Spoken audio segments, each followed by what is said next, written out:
गुरुदेव की जय। सर्वसंग से प्रार्थना है, सत्संग प्रारंभ हो रहा है। कृपया सत्संग स्थल पर शांति पूर्वक विराजमान होकर के श्रद्धा से सत्संग सुने। परमेश्वर की प्यारी आत्माओं से पुनर्निवेदन है, सत्संग प्रारंभ हो रहा है। कृपया सत्संग स्थल पर शांति पूर्वक विराजमान होकर के श्रद्धा से सत्संग सुने। सत साहिब सतगुरुदेव की जय। बंदी छोड़ कबीर परमेश्वर जी की जय। बंदी छोड़ गरीबदास जी महाराज जी की जय। स्वामी राम देवानंद जी गुरु महाराज जी की जय हो।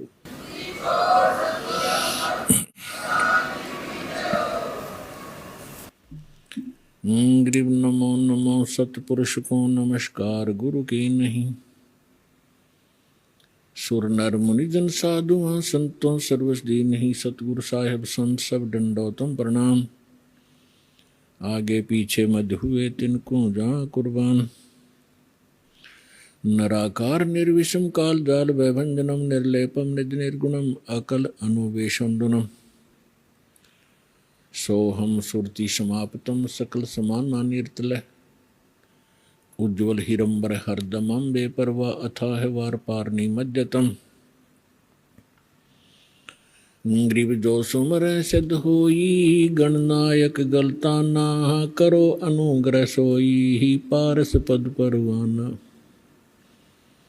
आदि गणेश मनाऊं गणनायक देवन देवा। चरण कमल लो लाऊं आद्यंत करूं सेवा। परम शक्ति संगीतम हृदय सिद्धिदाता सोई। अवगत गुण अतीतम सत्य पुरुष निर्मोही। जगदम्बा जगदीशम मंगल रूप मुरारी। तन मन अर्पों शीसम भक्ति मुक्ति भंडारी। सुर नर मुनि जन ध्यावे ब्रह्मा विष्णु महेशा। शेष सहस मुख गावे पूज्य आदि गणेशा। इंद्र कुबेर सरीखा वरुण धर्म राय ध्यावे। समरथ जीवन जी का मन इच्छा फल पावे। 33 कोटि अधारा ध्यावे शेष 88। उतरे बहुजल पारा कट है यम की फांसी। 33 कोटि अदारा ध्यावे शेष 88। उतरे बहुजल पारा कट है यम की फांसी। कर जोरूं विनती करूं डरूं चरण पर शीसे। गुरु जी राम देवानंद जी महाराज ने दियो नाम बख्शीस। कोटि कोटि सिजदा करूं हो कोटि कोटि प्रणाम। चरण कमल में राखियो मैं बांधी जाम गुलाम। कुत्ता हूँ गुरुदेव का रामपाल दास का नाम। गले प्रेम की जेवड़ी जाखें चोवा जाऊं। तो करो तो बावड़ू दूर दूर करो तो जाऊं। ज्यों राखो त्यों ही रहूं। जो देव सो खाऊं। परम पिता परमात्मा पूर्ण ब्रह्म सारी सृष्टि के रचनहार कबीर परमेश्वर कबीर देव जी की असीम रजा से आप सभी पुण्यात्माएं परमात्मा की महिमा सुनने के लिए उपस्थित हुए। जिस प्राणी के जिस जीव के पूर्व जन्म के शुभ संस्कार उदय होते हैं उनको मानव शरीर प्राप्त होता है। और मानव शरीर प्राप्त करके जो प्राणी सत्संग उपलब्ध करते हैं, जिनको सत्संग प्राप्त होता है, वो और भी ज़्यादा शुभ संस्कारी हंस होते हैं। परमात्मा कबीर परमेश्वर जी हमें याद दिलाते हैं, मानुष जन्म पाय कर जो नहीं रटे हरि नामे, जैसे कुआ जल बिना बनवाया क्या काम। परमेश्वर जो हमारे जनक हैं, जो हमारे हितैषी हैं और जो हमें यथार्थ तत्व ज्ञान और यथार्थ भक्ति विधि बताने के लिए स्वयं ही यहाँ इस काल के लोक में प्रवेश होते हैं। सतलोक से अपने निज सुख में स्थान से चलकर वो भगवान आते हैं। वही आकर के हमें ज्ञान कराते हैं कि आप जिस लोक में रह रहे हो, ये लोक काल का है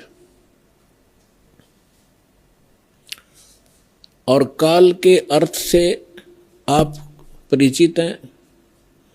श्रीमद् भगवत गीता अध्याय नंबर 11 के श्लोक नंबर 32 में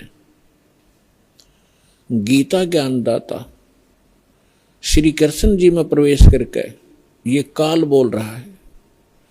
ये कह रहा कि अर्जुन, मैं काल हूं और सभी लोकों का नाश करने के लिए अब प्रवृत्त हुआ हूं।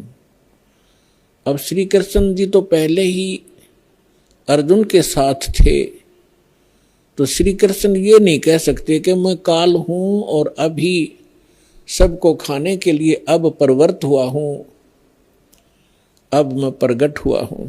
ये काल कौन है, इसके विषय में रह रहकर सत्संग के माध्यम से बताया गया है और बताते रहेंगे। आज थोड़ा सा विषय दूसरा रहेगा।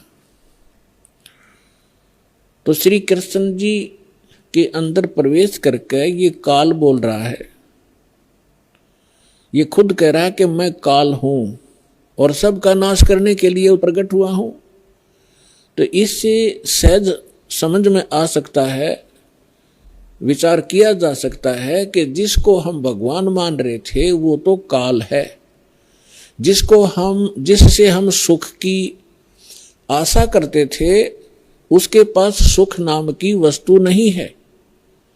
जैसे कोई अंगारों से, अग्नि से और शीतलता खोजने की चेष्टा करता है तो उसको ज्ञान नहीं है। किसी ने भ्रमित कर रखा है, उसको हाथ जला रहा है रह रहकर।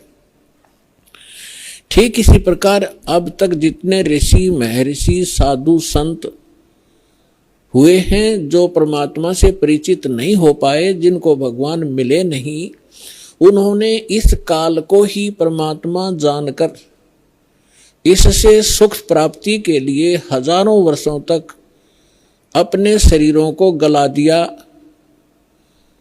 सुख की प्राप्ति में। अब प्रश्न यही उठता है कि जहां अंगारे बरस रहे हों और वहां पर शीतलता की आशा जो करता है तो वो अज्ञानी व्यक्ति होता है। तो अभी तक हम अज्ञानी थे इस काल के लोक में और हम सुख खोज रहे थे। तो परमेश्वर ने आके बताया कि जिसको आप सुख मानते हो, किसको सुख मानते हो? जो निर्धन है वो सोचता है कि धनवान सुखी। धनवान ये सोचता है कि राजा सुखी। धनी सोचता है कि मेरे सामने भी बहुत सी प्रॉब्लम आती है, समस्याएं आती रहती हैं। कहीं चोरी का डर है, कभी कोई टैक्स देना पड़ता है, कभी कुछ करना होता है, तो वो सोचता है कि राजा सुखी। परमात्मा कहते हैं राजा को स्वप्न में भी सुख नहीं होता। राजा लोग अंत में वो सोचते हैं कि स्वर्ग के देवता सुखी होंगे। स्वर्ग के देवता सोचते हैं कि इस इंद्र को सुख घना है क्योंकि वो देवताओं का राजा है। अब इंद्र की हिस्ट्री कहानी आप पढ़ोगे पुराणों के अंदर, इंद्र जैसा दुखी प्राणी नहीं।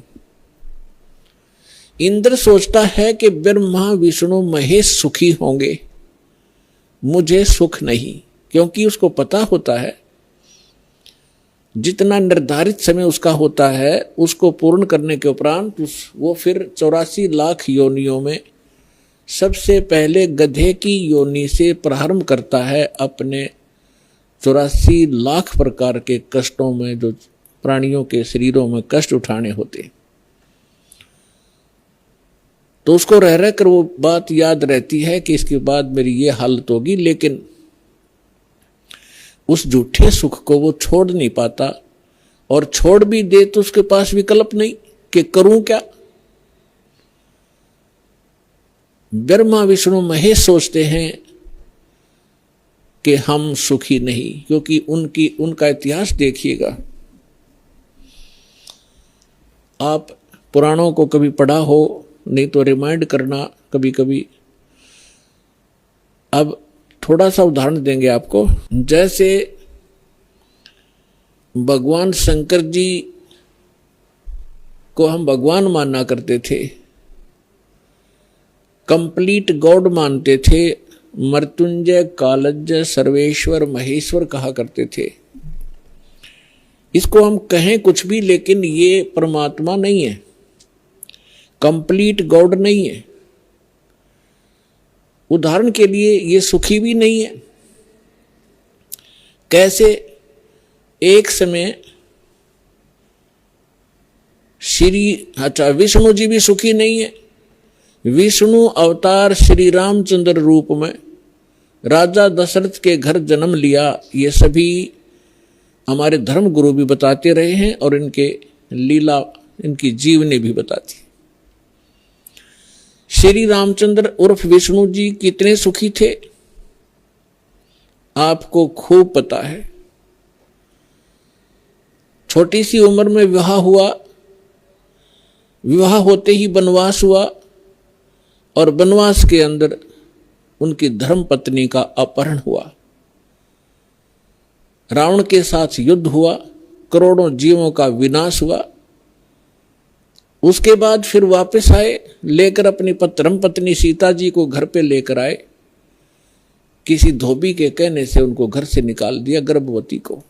पुत्र कहीं, परिवार कहीं और श्री राम कहीं। वो प्राणी सपने में सुखी नहीं हो सकता जिसके बालक दुखी हो कि तो जंगल के अंदर। जिस समय श्री रामचंद्र जी को वनवास प्राप्त था, सीता जी का अपहरण हो चुका था, श्री रामचंद्र जी विलाप कर रहे थे, रो रहे थे सीता जी की खोज में। ऊपर से भगवान शंकर अपने द्वीप से, अपने लोक से श्री रामचंद्र जी अर्थात विष्णु जी को प्रणाम कर रहे थे। ऊपर से पार्वती जी की दृष्टि पड़ी कि ये किसको प्रणाम कर रहे हैं महेश्वर। पूछने पर पता चला कि नीचे जो व्यक्ति रो रहा है, वृक्षों से लिपट लिपट कर रो रहा है, पशुओं से गले मिल रहा है, उनसे पूछ रहा है मेरी सीता कहाँ गई, उसको ये प्रणाम कर रहा है। और उसको विष्णु भगवान का अवतार बता रहा है कि भगवान विष्णु हैं। पार्वती जी को ये बात अच्छी नहीं लगी, उसको विश्वास नहीं हुआ कि सचमुच ये व्यक्ति जो सामने रो रहा है और जिसकी पत्नी का अपहरण हो चुका है, जिस कारण से रो रहा है, तो ये भगवान नहीं हो सकता। पार्वती जी ने कहा कि जो व्यक्ति रो रहा है आप उसको भगवान बता रहे हो, मुझे विश्वास नहीं। मैं तो इसकी परीक्षा लूंगी और सीता रूप बनाऊंगी इसकी पत्नी का, और यदि ये मुझे पहचान लेंगे तो मैं मान लूंगी कि ये भगवान है। भगवान शंकर ने कहा कि आप सीता रूप मत बनाना, यदि आप सीता जी का रूप बना लोगी तो मेरे काम नहीं रहोगी, मेरी माँ के तुल्य हो जाओगी। मैं आपको एज ए वाइफ स्वीकार नहीं करूंगा। फिर उस समय तो पार्वती जी ने कह दिया कि ठीक है, मैं नहीं परीक्षा लूंगी।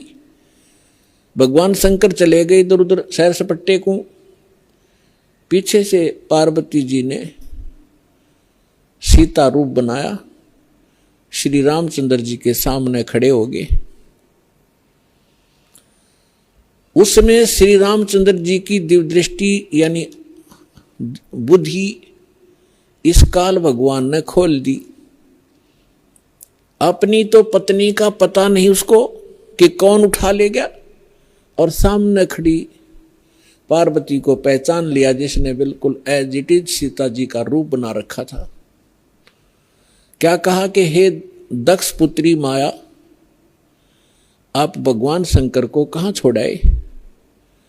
इस बात को सुनकर पार्वती जी लज्जित हुई और कहा कि भगवान शंकर आपको ठीक ही प्रणाम कर रहे थे, मैं आपकी परीक्षार्थ सीता रूप बनाकर आई थी।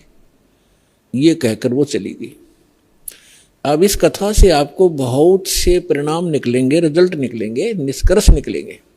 एक तो कंसेप्ट यही क्लियर करेंगे कि आपके मन में ये शंका उत्पन्न होगी कि श्री रामचंद्र जी ने पार्वती जी को तो पहचान लिया और अपनी पत्नी के विषय में उसको ज्ञान नहीं। ये कारण क्या है? जिसमें आपको ये कारण समझ में आवेगा तो आप समझो अध्यात्म मार्ग पर चल पड़े। इसका कारण है जैसे गीता अध्याय नंबर 7 के श्लोक नंबर 4, 5 और 6 में ये गीता ज्ञानदाता कहता है कि अर्जुन, यहां जितने भी मेरे लोक में जितने भी प्राणी हैं, इनमें बलवानों का बल, बुद्धिमानों की बुद्धि मैं ही हूं, यानी मेरे ही कंट्रोल में है। जब चाहे इनको ओपन कर दूं, जब चाहे इनको ऑफ कर दूं, जब चाहे मैं इनको ऑन कर देता हूं। उदाहरण के लिए एक समय आपने महाभारत खूब सुना होगा, महाभारत का युद्ध भी सुना है खूब। महाभारत के युद्ध के दौरान अर्जुन ने अपने धनुष के माध्यम से इतना नरसंहार किया था और सूरवीर कहलाए थे। एक तीर से 100 व्यक्तियों को मार डालते थे। वही गांडीव धनुष सुप्रसिद्ध था उसका। जिस समय श्री कृष्ण अर्थात विष्णु जी श्री कृष्ण रूप में देवकी के गर्भ में जन्मे थे, उसके बाद उन्होंने श्री कृष्ण रूप में जो का लीला की थी, जीवन व्यतीत किया था, अंत समय में उनकी मृत्यु एक शिकारी के विषाक्त तीर से हुई थी और पांडवों को उसने वहां बुलाया था। अंत समय में पांडवों से श्री कृष्ण जी ने कहा था कि आप इन सभी औरतों को जितनी द्वारका के अंदर है सबको अपने साथ ले जाओ। यहाँ पर यादव कोई बचा नहीं है, क्योंकि दुर्वासा जी के श्राप से इंक्लूडिंग श्री कृष्ण जी यादव कुल पूरा नाश हो गया था। छोटा बालक भी नहीं बचा था। नर यादव जो गर्भ में थे, गर्भवती औरतें थी उनके गर्भ में थे। उसके बाद ये वंश पुनः चला है और कहा था कि आप इनको वहां ले जाओ अपने राज्य में। यहाँ पुरुष रहा नहीं, यहाँ के और लोग इनकी बेइज्जती करेंगे, सताएंगे, आप इनको ले जाना। तो श्री कृष्ण जी के आदेशानुसार अर्जुन सभी गोपियों को, द्वारका की स्त्रियों को साथ लेकर आ रहा था। रास्ते में भीलों ने, जंगली लोगों ने उनको घेर लिया। अर्जुन उनसे लड़ने की तैयारी करने लगा, उसके हाथ से गांडीव धनुष उठा नहीं और खड़ा खड़ा देख रहा, थर थर कांप रहा है योद्धा। भीलों ने उसको पीटा, औरतों के गहने तोड़ दिए, कुछ औरतों को घसीट ले गए। अर्जुन खड़ा खड़ा कांपता रहा। उस समय अर्जुन श्री कृष्ण जी को कोस रहा था, 100 गालियां दे रहा था कि कृष्ण तूने सदा ही हमारे साथ धोखा ही धोखा किया है। जब मुझसे नरसंहार कराना था, युद्ध करवाना था महाभारत का, उस समय मेरे अंदर शक्ति भर दी। एक तीर मारूं था 20 मरे थे। आज वही अर्जुन और वही धनुष, आज मैं इसकी प्रत्यंचा नहीं चढ़ा पा रहा हूं। तो यहां परमात्मा कहते हैं कि जो इस रोग की जड़ है उसका तुम्हें पता ही नहीं। तुम तो श्री कृष्ण को कोस रहे हो। ये काल है जो 21 ब्रह्मांड का स्वामी है, श्री ब्रह्मा, श्री विष्णु, श्री शिव जी के पिता हैं। ये है यहाँ के सारे दुख की मूल। और वो खुद कहता है गीता अध्याय नंबर 7 के श्लोक 5 से लेकर 6-7 में कि मैं बलवानों का बल और बुद्धिमानों की बुद्धि मैं ही हूं, यानी मेरे कंट्रोल में है। अब जब उसने नाश करवाना था महाभारत का, तब तो उसको बल दे दिया, अब स्विच ऑफ कर दिया, अर्जुन खड़ा खड़ा पिट रहा है। ठीक इसी प्रकार श्री रामचंद्र जी को की वहां तो बुद्धि खोल दी कि ये सीता नहीं है, पार्वती है। अपनी पत्नी का पता नहीं, उसको उठा कौन ले गया, ऑफ कर दी फिर बुद्धि उसने। तो पुण्यात्माओं, ये काल एक भयंकर जाल है। जब तक आप इसको नहीं समझोगे, ना भक्ति कर सकते, ना यहां से निकलने की चेष्टा कर सकते। इसीलिए आपको रह रह कर यहां बुलाया जाता है, इस काल के जाल को विस्तार से समझाया जाता है, ताकि आपको डर बने। आप कहाँ रह रहे हो, यहाँ क्या आशा लगाए बैठे हो, किसके लिए सारा दिन भटक रहे हो।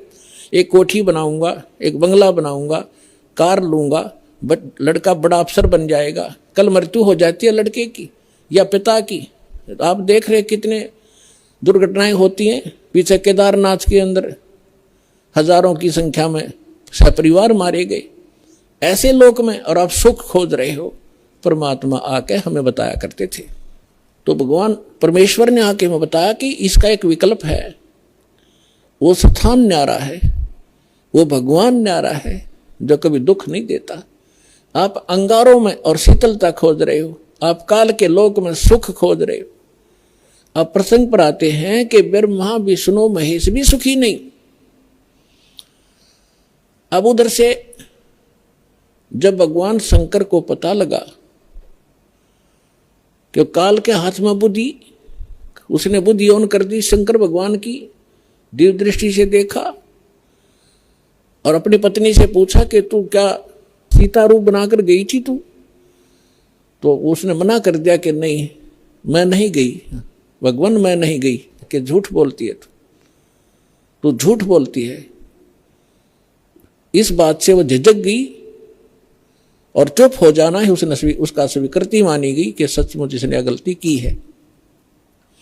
तो भगवान शंकर ने पार्वती जी से अपनी पत्नी के रूप में उससे व्यवहार करना बंद कर दिया, बातें करना भी बंद कर दी। एक तरफ मौन साध कर बैठा रहते थे, बहुत ही कम बोलने लगे और कहने लगा कि मैंने आपको एक वफादार माना था, आपके ऊपर मैं वो विश्वास करता था कि मेरी धर्मपत्नी कभी मेरे को डिसीव नहीं करेगी, धोखा नहीं दे सकती। और जब आप मुझे धोखा दे सकते हो तो फिर बाकी संसार से मुझे क्या लिंक रहा, क्या विश्वास रहा। और साफ कह दिया कि तू मेरी माँ का रूप धारण कर चुकी है, मेरी पत्नी रूप में नहीं स्वीकार्य हो सकती। जैसे श्री ब्रह्मा जी सबसे बड़े, विष्णु जी सेकंड नंबर के, शंकर भगवान तीसरे नंबर के, तो बड़े भाई की पत्नी माँ के तुल्य मानी जाती है। तो उसने कहा भगवान शंकर ने कि आपने मेरे बड़े भाई की पत्नी विष्णु की पत्नी का रूप बना लिया सीता, इसलिए आप आज के बाद मेरी पत्नी नहीं माँ के तुल्य हो।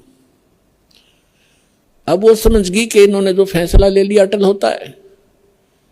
10 दिन 20 दिन महीना 6 महीने वर्ष इंतजार की, लेकिन रिजल्ट निल रहा। भगवान शंकर ने उनसे कोई बात नहीं की, हमेशा क्षुब्ध रहते थे। तो पार्वती, अब माँ लड़की को क्या होता है, जब ससुराल के अंदर दुख होता है तो अपने पीहर को जाने की सोचती है, उसका तीसरा विकल्प नहीं होता। तो पार्वती ने सोचा कुछ दिन अपने घर चली जाती हूं, इनका दिमाग ठीक हो जाएगा। ये सोचकर पार्वती अपने पिता दक्ष के घर पर आ गई। और राजा दक्ष ने उस समय एक यज्ञ कर रखा था, और एक नियम है ब्राह्मणों ने बना रखा था, ऋषियों ने, कि जब भी कोई यज्ञ करे तो अपनी सभी बेटियों को, संबंधियों को और उनके पतियों को, दामादों को आमंत्रित किया जाए और प्रतिदिन उनको आदर के साथ उनको प्रतिदिन दक्षिणा दी जाए, जैसे ब्राह्मणों को देते हैं। तो ऐसा नियम था कि जितनी भी राजा दक्ष की अन्य बेटियां थी वो सभी आमंत्रित थी, और उनके पति यानी दामाद भी आमंत्रित थे। सबके आसन उचित स्थान पर सबको बैठा रखा था। जितने समय तक यज्ञ का और सत्संग का प्रयोजन चलता था, 2-4 घंटे 10 घंटे, तो उस समय सभी अपने अपने आसन पर विराजमान रहते थे। और किसी भी कारण से कोई लड़की का पति नहीं आ सका तो उसका आसन लगाया जाता था, खाली छोड़ा जाता था, और सबको जो भी दक्षिणा दी जाती थी उसका भी उसके ऊपर भाग प्रतिदिन रखा जाता था आसन पर। तो जो ही पार्वती जी उस अपने घर पे पहुंची, पता चला कि पिताजी ने यज्ञ कर रखा है, और ये यज्ञ 2-3 दिन से चल रहा है। अब सारे यज्ञ मंडप में घूम के पिता के सामने पहुंची। पिताजी ने मुंह मोड़ लिया, क्योंकि पार्वती जी ने राजा दक्ष के मर्जी के विरुद्ध भगवान शंकर से विवाह किया था, जिस कारण से पिता अक्षुब्ध था। जब पिताजी ने ठीक से बात नहीं की, ये भी नहीं कहा कि आगी बेटी, तो पार्वती वहां दुखी हुई, अपनी मां के पास घर पे पहुंची। बेटी मां को ही उलाने दिया करती है, मां के सामने अपना दुख रोया करती है। अपनी मां के सामने जाकर कहा कि मां, तुमने ऐसा भेदभाव हमारे साथ क्यों किया? आपने सभी अन्य मेरी बहनों के पति भी बुला रखे हैं, बहनों को भी आमंत्रित किया है, आपने हमें ना बुलाया ना आमंत्रित किया। और जिन बहनों के पति नहीं आए हैं उनका आसन लगा रखा है, उनका भाग सबको दिया जा रहा है। आपने न तो अपने दामाद का आसन लगवा रखा है, ना ही उनको आमंत्रित किया है, और ना मुझे आमंत्रित किया। अब मां ने कहा कि बेटी, ना तो आप मेरी बात मानती, ना तेरा पिता मानता, तू जाने तेरा बाप जाने, उनसे बात कर। अपनी मर्जी से तूने विवाह किया, जिस कारण से वो दुखी है तेरे से। वो फिर अपने पिता के पास गई और दक्ष से कहा कि पिताजी, आपने न तो हमें आमंत्रित किया और न ही आपने अपने दामाद को बुलाया, ना उनका कोई भाग आसन आपने लगा रखा है, ना उनका हिस्सा निकाल रहे हो। तब दक्ष ने कहा कि तू आई किस लिए यहां पर? तेरे को किसने आमंत्रित किया था? अपनी मर्जी से विवाह किया था, रह उसके साथ, उस जंगली के साथ रहे। ऐसी बहुत सी बातें बकवास की। तो पार्वती ने देखा कि भगवान शिव अब मुझे स्वीकार करेगा नहीं, घर में मेरा सत्कार नहीं।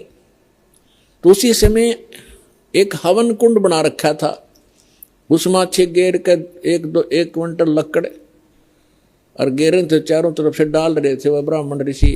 घी पूरा बकड़ बड़ा था, पूरी लो लकड़े थी उसमें। तो पार्वती जी यानी दक्ष की बेटी उस हवन कुंड में छलांग लगाएगी, आत्मदाह कर लिया। यज्ञ खंड हुआ, जल्दी से उस लड़की को निकाला गया।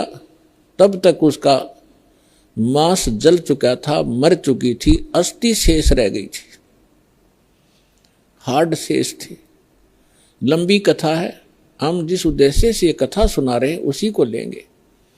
भगवान शंकर को पता चला अपने सभी अनुचरों को साथ लेकर वहां पहुंचे। उससे पहले उन्होंने भैरव को भेजा, उसने आकर के वहाँ, बहुत सी लंबी कहानी है। भगवान विष्णु भी विद्वान थे उस यज्ञ में, भगवान ब्रह्मा जी भी विद्वान थे। जब उनको पता चला कि भगवान शंकर अपनी सेना के साथ आ रहे हैं, तब ब्रह्मा जी तो पहले भाग गए, विष्णु जी भागने लगे। तब शंकर दक्ष ने कहा कि भगवान, मैंने आपकी ही सुरक्षा में ये यज्ञ किया था, आप भी मुझे आपत्ति में छोड़ कर जा रहे हो। तो भगवान विष्णु फिर रुक गए थे, उन्होंने लड़ाई की। लड़ाई में फिर वो काफ़ी परास्त हुए, शतब्द हो गए, फिर भाग गए हुए वहाँ से छोड़कर। ये पुराण में वर्णन है, शिव पुराण में। कहने का भाव ये है कि भगवान शिव ने आकर के राजा दक्ष की गर्दन काट दी। अन्य के कहने से फिर उनको दोबारा जीवित किया गया, जैसे कोई बकरा लाकर उसके मुख पर लगा दिए। प्राण की कथा आपने खूब सुन रखी। हम इस विषय पर आएंगे अपनात्मा। जैसे यहाँ फिर एक शंका उत्पन्न हो जाएगी आपको कि भगवान शिव ने राजा दक्ष को जीवित कर दिया और बकरे की गर्दन लगा दी, तो भगवान शंकर में भी तो शक्ति है। पुण्यात्माओं, जैसे धर्मदास जी ने एक बार आदरणीय धर्मदास साहिब जी ने भगवान कबीर परमेश्वर जी से यही प्रश्न किया था कि हे परमात्मा, आप कह रहे हो कि राम और श्री कृष्ण ये समर्थ भगवान नहीं है, यानी विष्णु और शंकर और ब्रह्मा जी। विष्णु जी के अवतार श्री कृष्ण जी आए हुए थे, उन्होंने राजा मोर ध्वज के घर पर एक लीला की थी, जाकर दो साधु रूप बना के। और राजा मोर ध्वज ने अपने पुत्र ताम्र ध्वज को आरे से चीर दिया था, भगवान श्री कृष्ण जी ने उसको जीवित कर दिया था। आप ये कह रहे हो कि ये सक्षम नहीं है, ये बात मेरे गला उतरती नहीं। तब तो परमात्मा ने उदाहरण दिया था कि पुत्र बात सुन, यहां तो मोर ध्वज के पुत्र ताम्र ध्वज को श्री कृष्ण जी ने जीवित कर दिया आरे से दो फाड़ कर होने के उपरांत, और उसका सगा भांजा सुभद्रा पुत्र अभिमन्यु महाभारत के युद्ध में मारा गया था। पांडवों का कुलनाश हो रहा था, हाहाकार मची थी। श्री कृष्ण रो रहा था, उसकी बहन रो रही थी, पांचों पांडव टक्कर मार रहे थे। उस समय अभिमन्यु को जीवित नहीं किया उसने। उस समय कहाँ गई थी उनकी वो सामर्थ्य? तब धर्मदास जी ने कहा था, भगवान इसका उत्तर भी आप ही दे सकते हो, हम तो बस इतने बच्चों जैसे प्रश्न है हमारे, बच्चों जैसी बुद्धि है हमारी। ये भी बात सही है आपकी कि वहां क्यों ना जीवित किया उसको। तो परमात्मा ने कहा कि ताम्र ध्वज लड़के की आयु शेष थी, और जिसकी आयु शेष है, ये डॉक्टर एक टांग काट कर दूसरी जगह लगा देते हैं, यहाँ की खाल उतारी वहां जोड़ देते हैं, ये तो एक वैज्ञानिक कर देते हैं इस काम को। और जिनकी आयु नहीं रहती है, डॉक्टर फेल हो जाते हैं। खुद डॉक्टर हार्ट अटैक का हार्ट का स्पेशलिस्ट डॉक्टर, और हार्ट की बीमारी से ग्रस्त, रात में गोली टेबलेट खा भी नहीं पाया, 1 मिनट में सांस पूरा हो गया। तो भगवान से बड़ा ना कोई विज्ञान है, ना ये छोटे भगवान है। भगवान तो भगवान ही है, वो समर्थ है, सत्य पुरुष है। तब परमात्मा ने बताया कि ताम्र ध्वज की आयु शेष थी, अभिमन्यु की आयु इतनी ही थी, और ये भगवान इतना ही काम कर सकते हैं। आयु शेष थी तो उसकी राजा दक्ष को दूसरे गर्दन जोड़ दी, चल भाई, लेकिन ये सक्षम नहीं है। अब आगे देखना क्या होता है कि भगवान शंकर ने पार्वती जी की अस्थियां उठा ली और 10,000 वर्ष तक उसको सीने से लगा के पार्वती पार्वती दक्ष माया दक्ष पुत्री करते करते पागलों की तरह भटकता रहा। अपने आत्मा अब ये हम भगवान ब्रह्मा, भगवान विष्णु, भगवान शिव जी को सुखी माने, ये सुखी है, ये सुखी व्यक्ति के लक्षण है। 10,000 वर्ष तक पागलों की तरह खाना ना पीना ना, हाय पार्वती, हाय दक्ष माया, हाय दक्ष की पुत्री, तो हमारे पास ज्ञान का टोटा था, जिस कारण से हमने प्रत्येक को भगवान और समर्थ मान लिया। देखो ऐसा नहीं कह रहा दास, ना मेरे भगवान ने कहा कि ब्रह्मा विष्णु महेश बिल्कुल यूजलेस है। ये जितने सक्षम हैं, जितनी इनकी सामर्थ्य है, उतना बताया है। जैसे एक स्टेट का, प्रांत का मंत्री होता है और उस मंत्री को, प्रांत के मंत्री को कोई प्रधानमंत्री मान रहा है, तो वो भूल है उसकी। तो परमेश्वर ने और परमेश्वर से प्राप्त ज्ञान से इस दास ने ये इतनी भूल मिटाई है कि जिसको आप समर्थ शक्ति मान रहे थे, श्री ब्रह्मा, श्री विष्णु, श्री शिव जी, दुर्गा आदि को, ये समर्थ नहीं है। ये केवल 21 ब्रह्मांड के अंदर एक ब्रह्मांड, 21 ब्रह्मांड इस काल के, इसमें 21 प्रांत समझ लो। एक प्रांत में ये एक एक विभाग के मंत्री हैं। रजोगुण विभाग के ब्रह्मा जी, सतोगुण विभाग के विष्णु जी, तमोगुण विभाग के शंकर जी। बस इतने मालिक हैं ये। और ये किसी के संस्कार को कम और अधिक नहीं कर सकते। वर्क डन ही देते हैं, अपना किया कर्म ही प्राप्त कराते हैं। समर्थ परमात्मा, परम अक्षर ब्रह्म, सत्य पुरुष कबीर साहिब जी, ये हमारे प्रारब्ध के अंदर, यानी हमारी किस्मत में लिखी हुई हमारे पाप कर्मों का नाश करके, और पाप कर्मों हमें सुखी कर देते हैं। हमारी मृत्यु होनी हो उसको टाल देते हैं। हमारा और भी कोई आपत्ति होनी है, कोई अक्षति होनी है, उसको भी वो जो पाप कर्म से होनी थी, और पाप कर्म नाश हो गया, उस कर्म से ही तो हानि होनी थी, कर्म परमात्मा ने कैंसिल कर दिया, तो सुख हुआ। तो ये केवल समर्थ परमात्मा ही कर सकते हैं।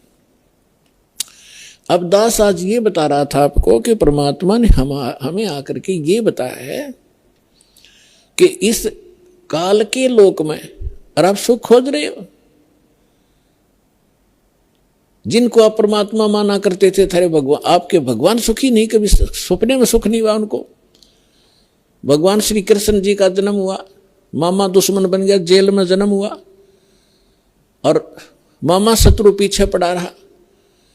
कभी जरा सिंह मारने आ रहा है, कभी शिशुपाल लठ उठा रहा है, कभी जरा सिंह, कभी काल्यवन आ गया। आखिर में भगवान ने, यानी ये तीन लोग का जो इतना सामर्थ्य है इस मालिक ने, अपने को राहत प्राप्त करने के लिए कि शायद कुछ सुख का सांस मुझे आ जावे, मथुरा छोड़ दी और द्वारका बनाई। बहुत दूर जाके, जंगल होते थे पहले, बीच में बिल्कुल कट ऑफ हो जाता था, पता भी नहीं लगता था कहाँ चले गए लोग।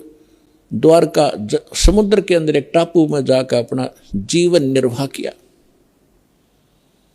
और अंत कैसा हुआ श्री कृष्ण जी का? अब भगवान सूक्ष्म वेद में बताते हैं, एक समय द्वारका के किनारे, द्वारका की बनी में, एक तो होता जंगल, एक होती है बनी, यानी स्मॉल फॉरेस्ट, छोटा जंगल जो गांव के, नगर के आसपास होता है, उसको बनी बोलते हैं। तो वहां बनी में जाकर दुर्वासा ऋषि बैठ गए, और दुर्वासा ऋषि के विषय में बहुत प्रसिद्धि थी, उसका बड़ा बोलबाला था, वेल नोन हो रहे थे कि भूत, भविष्य और वर्तमान के वे पूर्ण ज्ञाता है। और उस समय यादव 56 करोड़ हो गए थे संख्या में, 56 करोड़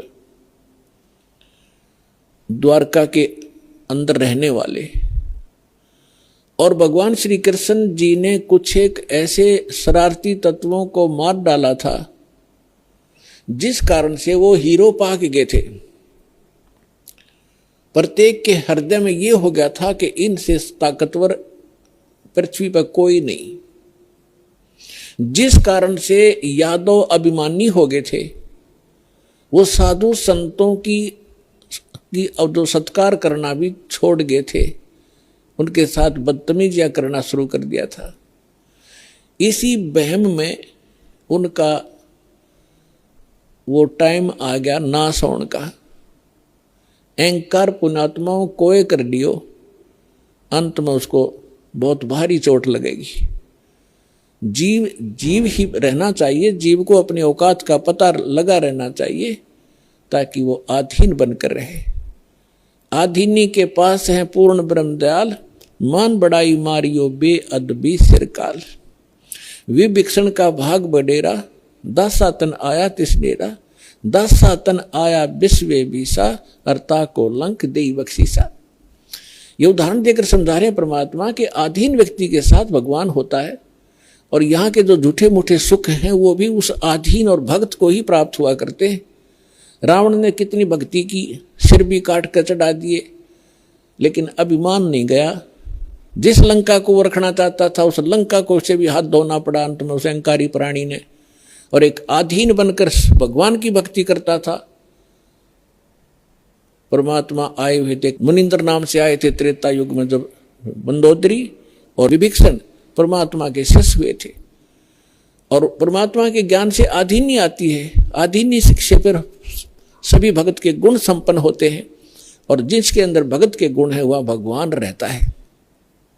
जिस कारण से विभीषण को वो लंका भी प्राप्त करवाई दाता ने, और रावण उस लंका को रख नहीं सका। वो भक्ति भी करता था लेकिन अभिमान नहीं कहा।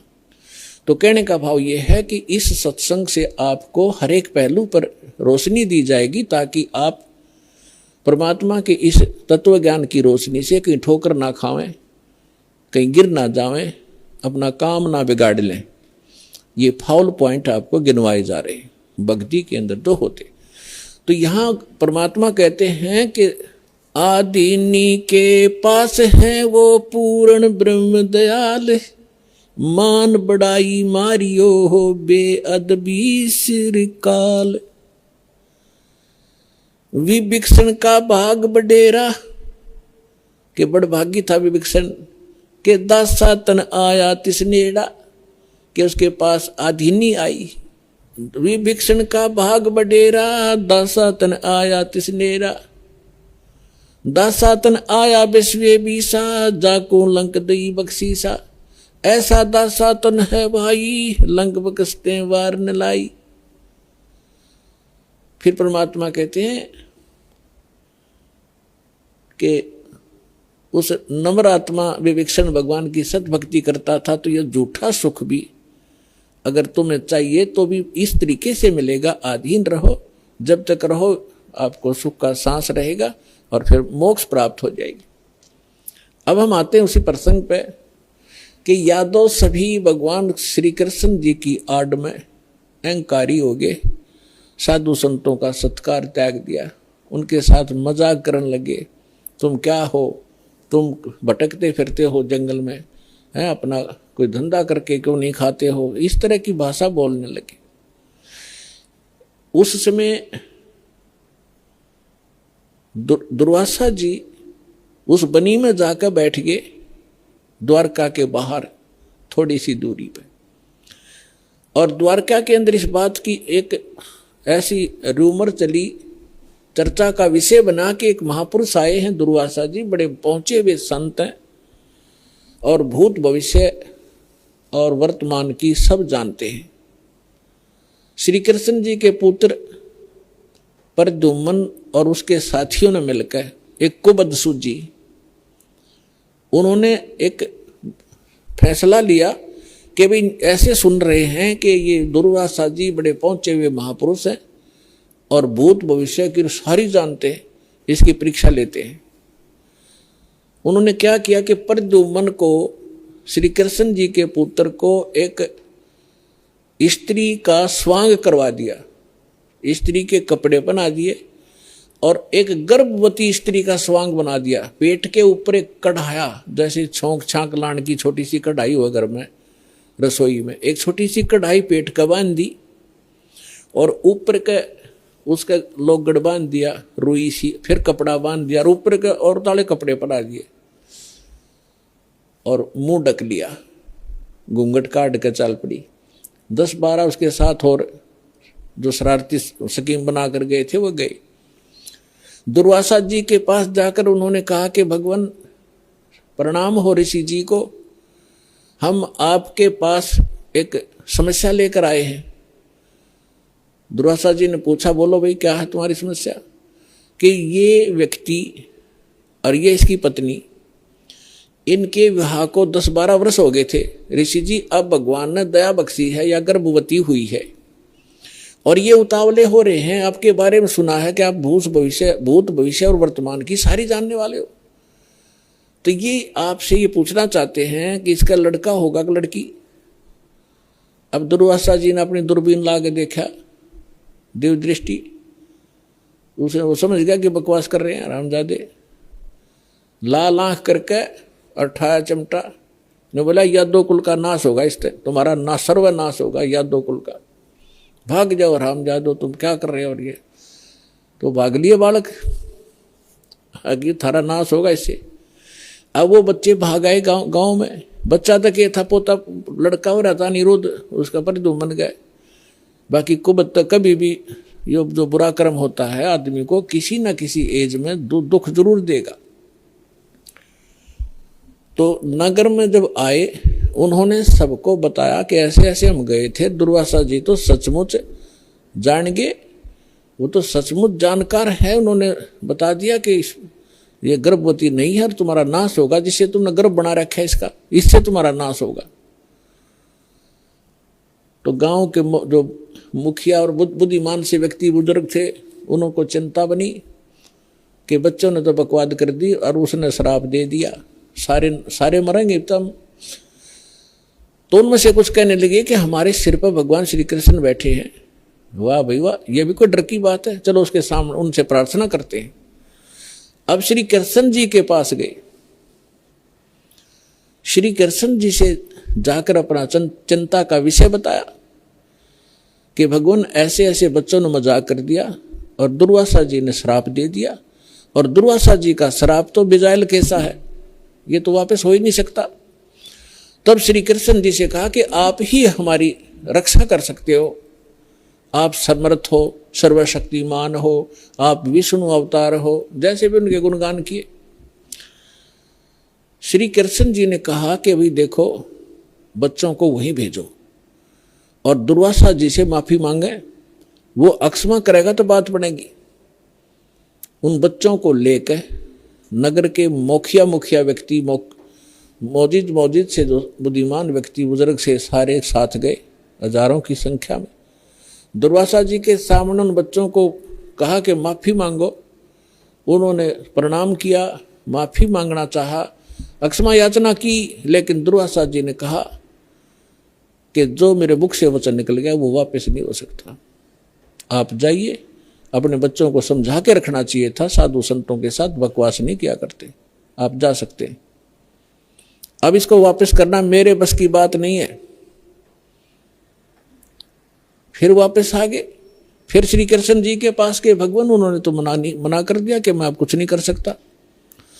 अब श्री कृष्ण जी ने कहा कि देखो,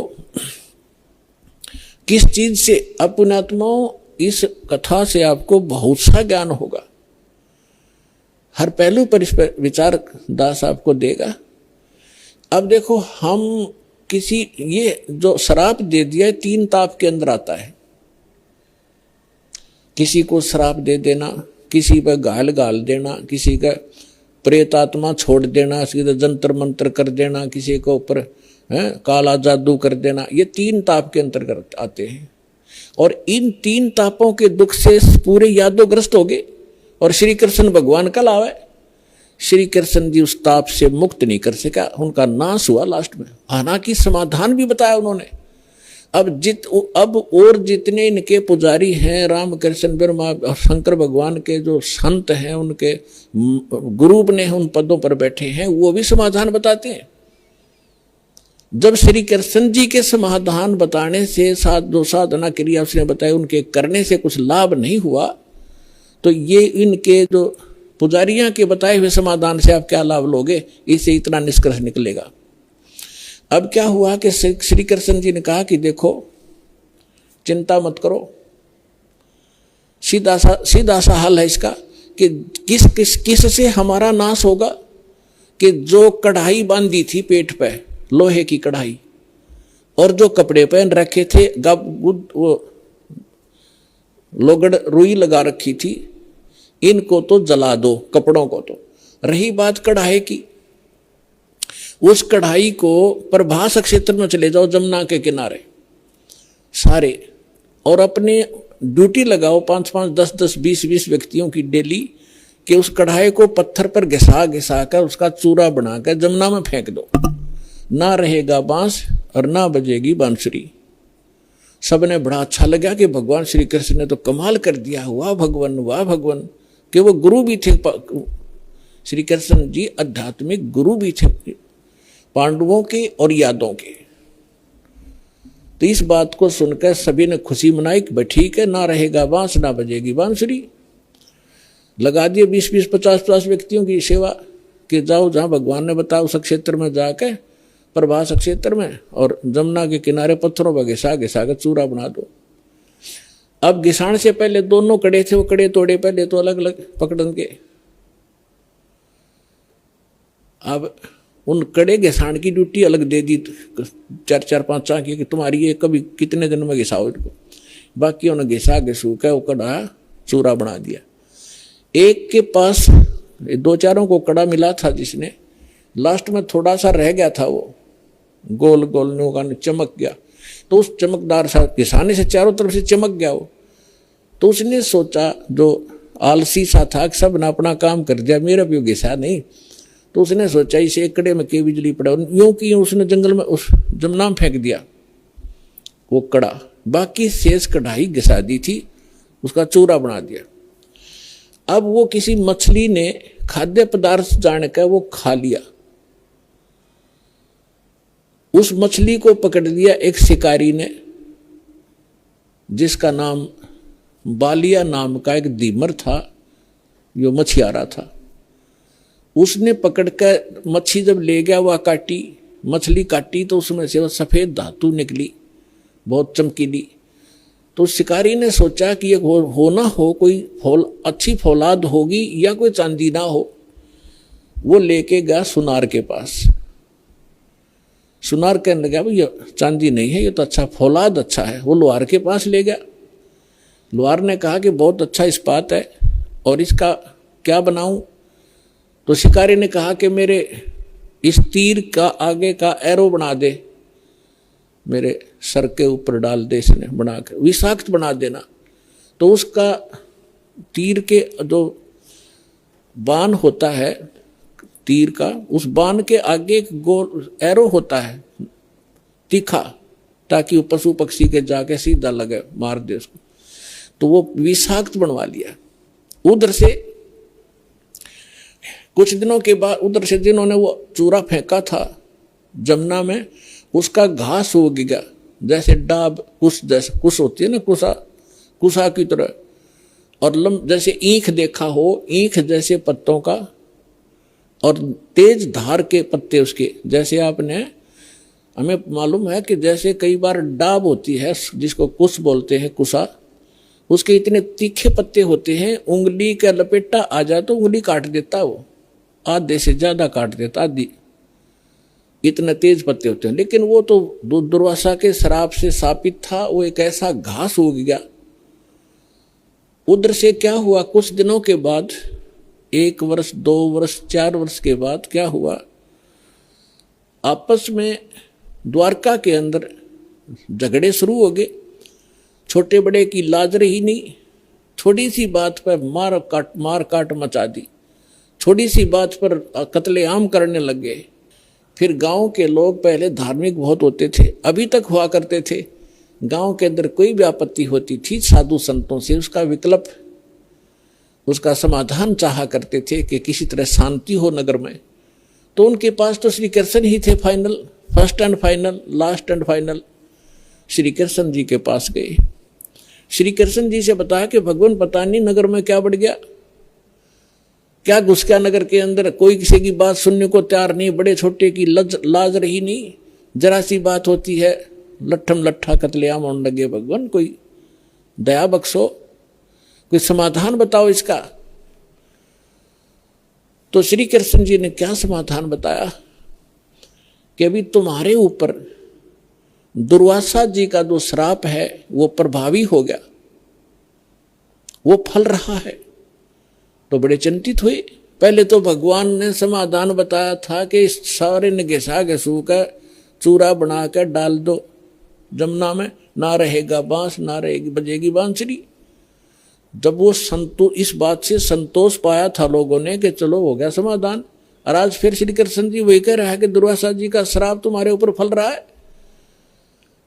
अब वो उनके मुंह की तरफ देख रहे हैं, लेकिन हमारी बुद्धि इतना काम नहीं करती। जैसे हम भी ऐसे ही दुखी थे, पहले जाते थे किसी गुरु के पास, वो कुछ अपना दुख लेकर वो कुछ समाधान बताता था, फिर दूसरी बार कुछ और समाधान बताता था, तीसरी बार कह देता था ये तो तेरे भाग में है, तेने भोगना ही पड़ेगा। फिर पहले डले क्यों ढुआ रहा था ये। ऐसे ये सब का यही स्थिति है। तो श्री कृष्ण जी ने पहले ये कहा था, फिर कह रहा है कि अब तो ये भोगना ही पड़ेगा तुम्हें। अब ये वो फल गया। तो फिर समाधान पूछा कि भगवान फिर आप समाधान बताओ। ऐसा करो, सभी जितने भी नर यादव हैं, पुरुष मेल ओनली, चाहे नवजात शिशु भी क्यों ना हो, प्रभास क्षेत्र में जाओ जहां वो कड़ा घिसाया था और चूरा डाल रखा था, वह घास उग रहा इतना बड़ा बड़ा कि वहां जाकर सभी के सभी जमुना में स्नान करके आओ। तुम्हारा पाप मुक्त हो जाओगे, साप मुक्त हो जाओगे जमुना में नहाने से, स्नान करने से। अब सब बड़े प्रसन्न हुए कि बड़ा सरल उपाय बताया भगवान ने। और सभी अपने अपने बच्चों को, नवजात शिशु से उसी दिन जन्मा था उसी भी लड़के को, ओनली लड़कों को ले गए साथ में और पहुंच गए 56 करोड़ वहां पर। पहले स्नान करें जाते ही, ताकि साप कटे, हमारा पाप, ये साप नाश हो, शराब खत्म हो। और बाहर आते ही, क्योंकि पहले मन मुटाव चल ही रहा था सभी का, उसने तू ऐसे क्या बोल रहा था उस दिन, तू ऐसे उधर सारे इकट्ठे हो गए, तो कभी कभी मिले थे। बाहर आते वो एक दूसरे को गाली गलोच, लठम लट्ठा और घास निकाल लें, घास पाड़े और मारे, गर्दन में लग के आर पार हो जाए, तलवार का काम करने लग गया वो घास। और 56 करोड़ यादव कटका मर गए थे वहां साप नाश करान, अपना नाश कर लिया वहां जाके। श्री कृष्ण जी के बताए समाधान अनुसार उनका साप तक कटा नहीं, साप तक नाश होया नहीं, यादव का नाश हो गया। अब यहां परमात्मा कहते हैं कि गरीबदास जी कहते हैं, तुम कौन राम का जपते जापम और ताते कटे ना ये तीनों तापम। समर्थ का शरणाग हो रंग होरी हो, भाई कदे न हो ए काज राम रंग होरी हो। कि समर्थ की शरण में आ जाओ, तुम्हारा कभी अकाज नहीं होंगे और ये तीनों ताप का नाश हो जाएगा। अब प्रसंग चल रहा है, उसी पर चलते हैं। अब 56 करोड़ यादव कटका मर गए, आपस में कत्लेआम कर दिया। विष्णु पुराण के अंदर लिखा है कि कुछ यादव बच गए थे। श्री कृष्ण जी फिर गए अपने वहां से, नगर से बाहर निकले, उसने उस घास को पाड़ा, उसमें यह लिखा कि वो मूसल बन गए, मूसल। उन मूसलों से शेष बचे हुए यादवों को खुद श्री कृष्ण जी ने मारा, कति नाश कर दिया। और आप जाकर लेट गया प्रभास क्षेत्र में एक वृक्ष के नीचे। भगवान श्री कृष्ण के पैर में पद्म, एक चमकीला पदार्थ, जैसे हमारे तिल हो जाते हैं, मुछ हो जाते हैं, ऐसा उनके पैर में जन्म से ही एक पद्म था। वो रात्रि में ऐसे चमकता था जैसे 50-100 वाट का बल्लभ चस्याग्रह जगह, और दिन के अंदर भी उसकी चमक सी बनी रहती थी। तो श्री कृष्ण जी एक वृक्ष के नीचे, सारा जब उनका नाश हो लिया, रेखे को खुद मार कर शेष बच्चों को, और लेट गया उस वृक्ष के नीचे, पैर पे पैर रख के, पैर घुटने पर दूसरा पैर रखा हुआ था, पद्म वाला पैर ऊपर था, वो चिमक रहा था। और वृक्ष की जो चारों तरफ जो टहनियां थी झुकी हुई थी, झुरमट सी बनी हुई थी। और वो शिकारी जिसने उस कढ़ाई के कड़े का अपना विषाक्त तीर बनवाया था, जहर से बुझा कर तीर बनवा रखा था, उसी तीर को लिए हुए उस दिन और सुबह से लेकर दोपहर तक वो घूमता रहा जंगल में, कोई शिकार नहीं मिला उसको, शिकार करने गया था। उसने क्या देखा कि वृक्ष की झुरमटें इतनी नीचे तक लटक रही थी, जमीन को छू रही थी, उनकी अंदर से उसने भगवान श्री कृष्ण जी के पैर के पद्म की एक चमक देखी। उसने सोचा कोई मर्ग बैठा है हिरण, और उसकी आंख चमक रही है। यदि मैं इधर से इधर से जाऊंगा तो ये भाग जाएगा, कोई हिरण मुझे मिला नहीं है, क्यों ना यहीं से इसको मार डालूं। जुर्मठों में से निशाना साध कर मर्ग की हिरण की आंख जान कर भगवान श्री कृष्ण के पैर पर तीर मार दिया विषाक्त। ज्यों ही तीर लगा श्री कृष्ण जी कराहने लगे, रे मर गया रे, मर गया रे, मर गया रे। शिकारी ने सोचा किसी मनुष्य का लग गया, भाई ये तो बात बिगड़गी। दौड़ के आगे देखा, क्या देखा कि द्वारकाधीश मुकुट समेत वहां तड़फ रहा है। उस मुकुट आदि से वो पहचान गया कि ये राजा है। तब उसने करबद्ध होकर कहा कि भगवान मुझे गलती होगी, अनजाने में लग गया मेरी, आप तो अंतर्यामी हैं, आप सारी जानते हो, मेरी इच्छा नहीं थी आपको मारने की, मेरी कोई दुश्मनी नहीं थी आपसे, और ऐसे ऐसे मेरे से गलती होगी, मैंने आपके इस चमक को हिरण की आंख जाना। तब श्री कृष्ण जी ने कहा, क्योंकि काल के हाथ में रिमोट, वह दिव्य दृष्टि दे दी कि भाई ये तेरा और मेरा कोई पिछला अकाउंट था, वो क्लियर हो गया। तेरा और मेरा पिछला हिसाब था, वो क्लियर हो गया, तेरा दोष नहीं। अब वो शिकारी कहने लगा, भगवान आपका और मेरा, आप राजा में रंक, आपका और मेरा क्या हिसाब हो सकता है। तब श्री कृष्ण ने कहा कि मैं श्री राम रूप में आया था राजा दशरथ के घर, और आप थे बाली सुग्रीव के भाई। उस समय मैंने आपको वृक्ष की आड़ लेकर धोखा देकर मारा था, और आपने जब कहा था कि आपने ये बदला देना पड़ेगा, आप युद्ध के नियम से फेल हो गए हो, तब मैंने कहा था कि तेरा बदला दूंगा। आज तेरा मेरा वो अकाउंट क्लियर हो लिया। अब यहां परमात्मा कहते हैं, बदला कहीं ना जात है इस तीन लोक के माही, सतगुरु मिले कबीर से फिर लेन देन कछु नाही। अब क्या बताते हैं कि तीन लोक के इन भगवानों ने भी अपना टिट फॉर टेट पूरा करना पड़ता है। तुम इनसे अपने संस्कार कटवाने की के लिए भक्ति कर रहे हो कि हमारा पाप कटे, हमें दुख दूर और सुख दे। ये अपने दुख नहीं दूर कर सके, तुम्हारे कैसे कर देंगे, भगवान कहा करते थे कबीर जी। और समर्थ कबीर साहब की शरण में आने से फिर ये लेन देन समाप्त कर देंगे आपका, कुछ नहीं बचेगा। सब अपनी कलम के पास, समर्थ के पास पावर होती है कि मासा घटे ना तिल बधे, विद ना लिखे जो लेख, और सच्चा सतगुरु मेट कर ऊपर मार दे मेघ। अपने आत्मा सूक्ष्म वेद में बताया है, दुर्वासा को पे तहा समझन आई नीच, 56 करोड़ या 2 कटे वो मची रुद्र की कीच। अब ये भगवानों की तो दे दिया हिसाब किताब आपको, ये भगवान तो इसे थे आपके। अब जिनको आप ऋषि महर्षि मानते थे, दुर्वासा जी को तोब मानते थे कि बड़े महापुरुष हैं, वो तो नीच थे एक नंबर के। सूक्ष्म वेद के अंदर परमात्मा ने कहा है कि दुर्वासा कोपे तहा, दुर्वासा वहां क्रोधित हुआ। किस बात पे?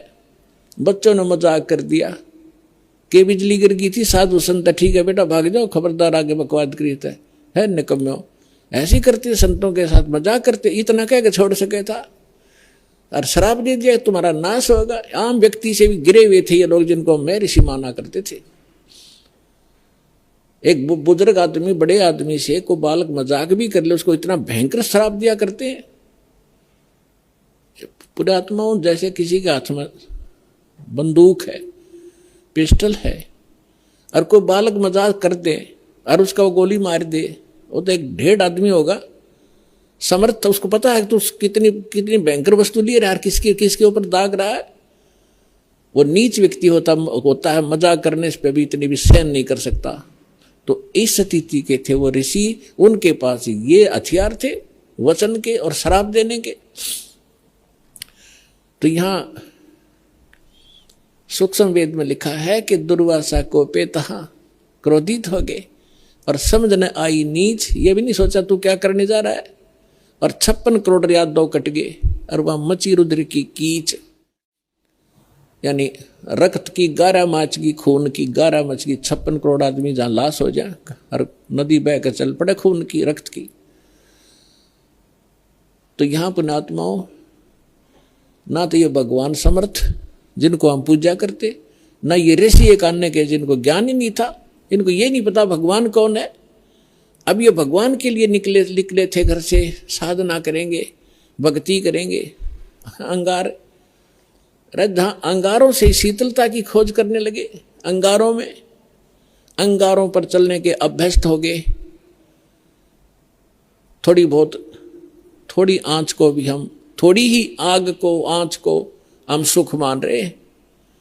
झूठे सुख को सुख कहे, ये मान रहा मन मोद, ये सकल चबीना काल का, कुछ मुख में कुछ गोद।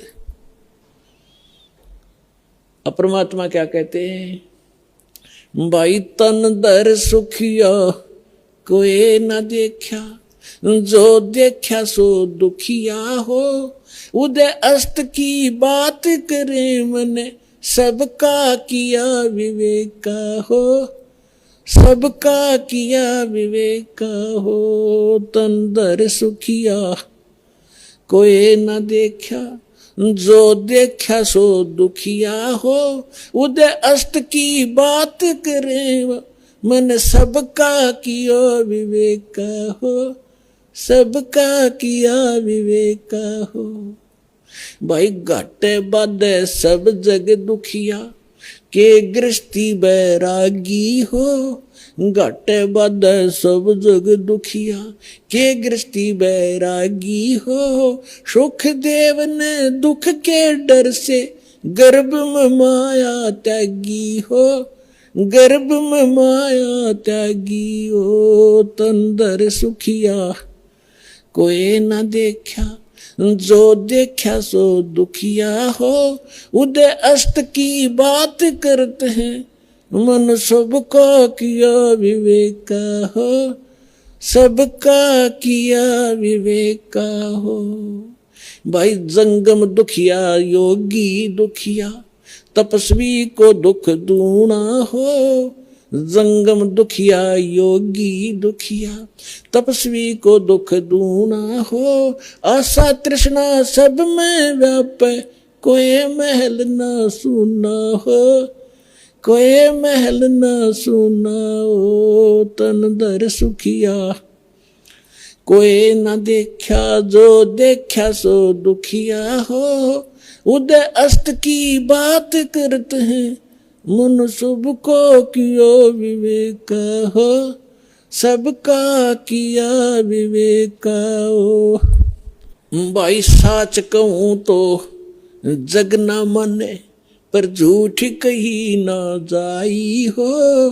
साच कहूं तो ये जग न माने, पर झूठ कही ना जाई हो। ये ब्रह्मा विष्णु शिव जी दुखिया, जिन ये राह चलाई हो, जिन ये राह चलाई हो। तन दर सुखिया कोई न देखा, जो देखा सो दुखिया हो, उदय अस्त की बात करते हैं मन, सबका किया विवेका हो, सबका किया विवेका हो।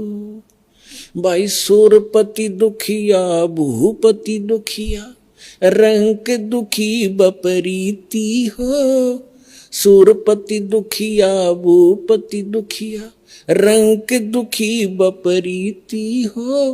कहे कबीर और सब दुखिया, एक संत सुखी मन जीती हो, संत सुखी मन जीती हो। तन दर सुखिया कोई न देखा, जो देखा सो दुखिया हो, उदय अस्त की बात करते हैं, मन सबको किया विवेक का हो, सबका किया विवेक का हो।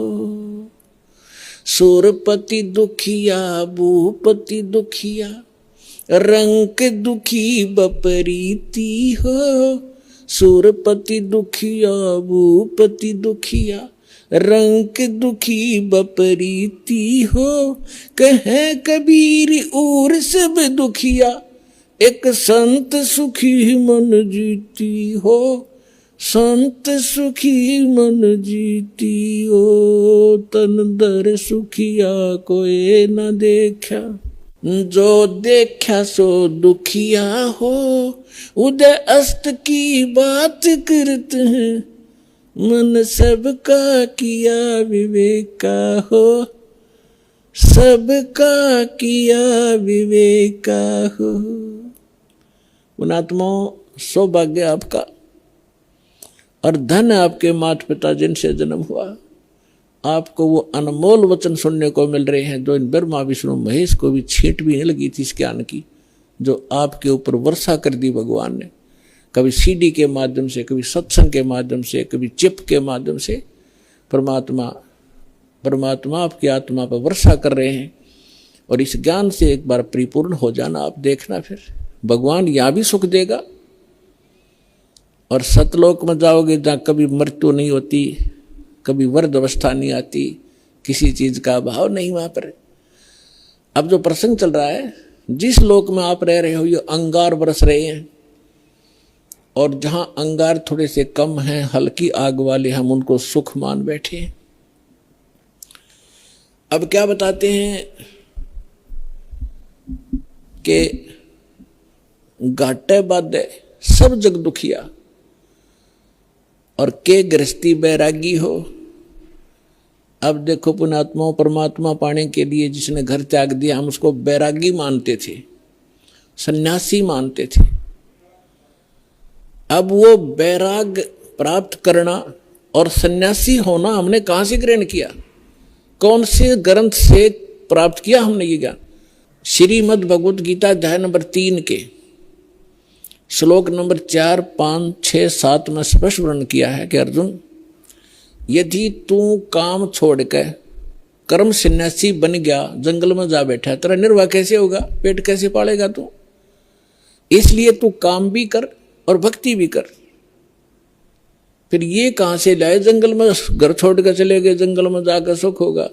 जंगल में कैसे सुख होगा, वन में?